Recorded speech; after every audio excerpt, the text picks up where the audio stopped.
Pemirsa, evakuasi korban ambruknya musola Pondok Pesantren Al-Khozini Sidoarjo, Jawa Timur mulai menggunakan alat berat. Kita lihat ini pemirsa, ada 5 unit alat berat dikerahkan dalam evakuasi korban yang memasuki hari keempat. Jadi alat berat yang Anda saksikan ini di sisi sebelah kanan ya. Dan di tengah ini pemirsa kren. Jadi kren digunakan setelah diduga tidak ada lagi ditemukan tanda-tanda kehidupan korban yang masih terjebak di bawah reruntuhan bangunan. Keputusan ini dilakukan setelah tim SAR gabungan dan jajaran pemerintah melakukan serangkaian asesmen.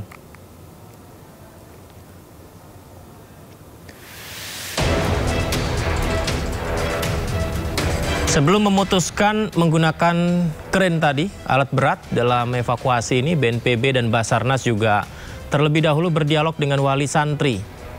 Jadi adalah aktivitas dialog dengan wali santri, seperti rapat ya, rapat yang dilakukan untuk menjelaskan kondisi lokasi kejadian termasuk tidak adanya tanda kehidupan di lokasi. Dalam rapat tertutup itu, BNPB dan Basarnas juga membahas soal tes DNA keluarga untuk dicocokkan dengan korban.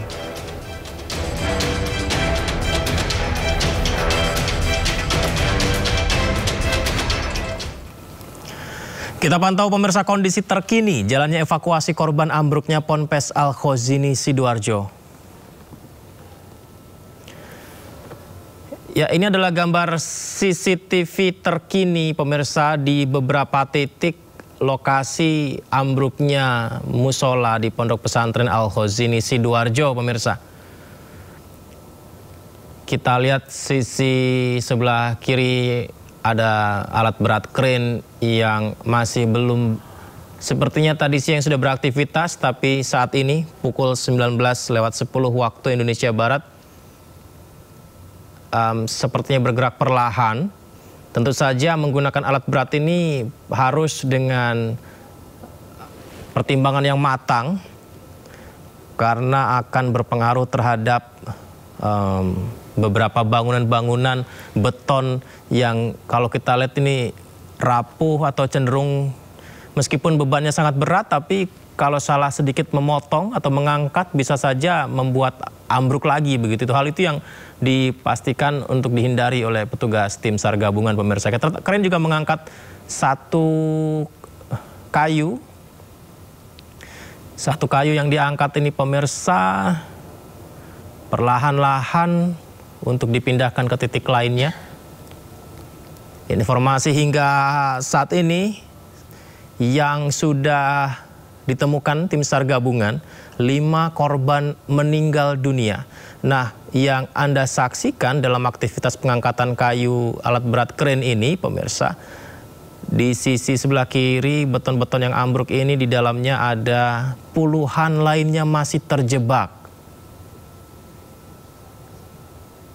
Dan sisi kiri bawahnya itu adalah CCTV di sekitar kawasan Pondok Pesantren. Ternyata masih banyak sekali aktivitas warga di sana pemirsa yang diberi jarak oleh petugas supaya tidak bisa mendekat ke lokasi evakuasi karena masih sangat berbahaya. Kita bisa pastikan ya beberapa yang hadir di sana adalah keluarga korban yang menunggu kepastian mengenai upaya evakuasi yang dilakukan. Ini adalah CCTV yang kami dapatkan pemirsa dari Pondok Pesantren Al-Khozini Sidoarjo, Jawa Timur. Dan sisi tengah ada orange, itu adalah tenda posko BNPB yang memutuskan untuk mempersilahkan sejumlah keluarga korban yang enggan pulang ya, karena mereka menyekolahkan putra-putrinya untuk meraih pendidikan di pondok pesantren ini. Namun mendapat musibah seperti ini tentu membuat banyak orang tua yang berduka. Tentu kami juga mengharapkan semoga proses evakuasi ini berjalan dengan lancar. Ya, setidaknya ada mukjizat ya. Saya ajak Anda pemirsa untuk mendoakan semoga saja ada mukjizat korban selamat lain yang masih bisa diupayakan secara maksimal oleh tim SAR gabungan pemirsa. Kalau kita lihat bangunan yang roboh, ini adalah lantai 2 ya. Anda bayangkan sisi sebelah kirinya ambruk, menimpa bagian tengah, dan atap sudah tidak terlihat, dan lantai 1 pun sudah tidak nampak.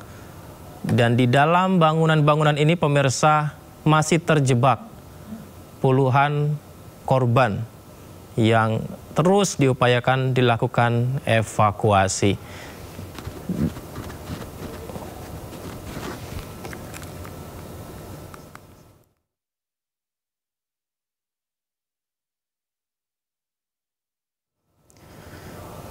Ya, tentu saja duka yang sangat mendalam dirasakan keluarga korban pemirsa, dan mantan Menteri Sosial Tri Risma hari ini sempat turun ke lokasi pondok pesantren yang ambruk di Sidoarjo.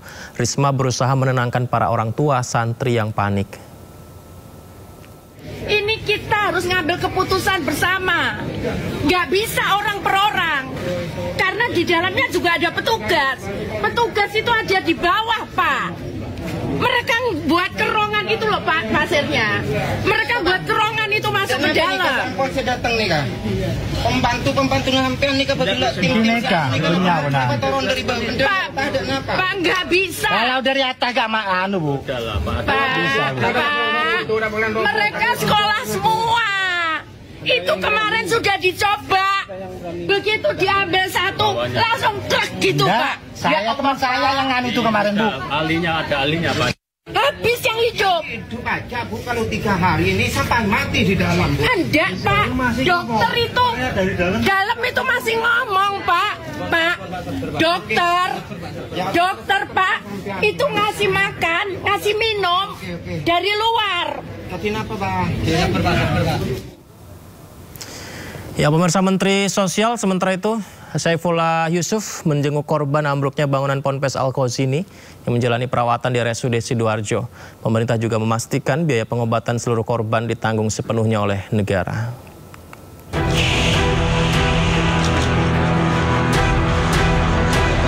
Kedatangan Menteri Sosial Saifullah Yusuf ke RSUD Sidoarjo ditemani oleh Wagub Jawa Timur Emil Dardak dan Bupati Sidoarjo Subadi. Begitu tiba Mensos langsung mendatangi satu persatu korban yang masih dirawat. Mayoritas korban yang masih rawat inap di RSUD Sidoarjo terluka akibat tertimpa reruntuhan bangunan. Seluruh biaya pengobatan korban yang dirawat akan ditanggung oleh pemerintah. Ini sudah berbagi, jadi di rumah sakit swasta pembiayaannya didukung oleh Gubernur, jajaran Pemprov, sementara untuk di RSUD didukung pembiayaannya sepenuhnya oleh Pak Bupati. Sementara Kemensos akan memberikan bantuan sesuai indeks yang kami miliki. Di RSUD Sidoarjo hingga Rabu malam masih merawat 9 korban, sementara 2 korban yang sempat dirawat di RSUD Sidoarjo meninggal dunia. Dari Surabaya, Jawa Timur, Hari Tambayong, iNews melaporkan.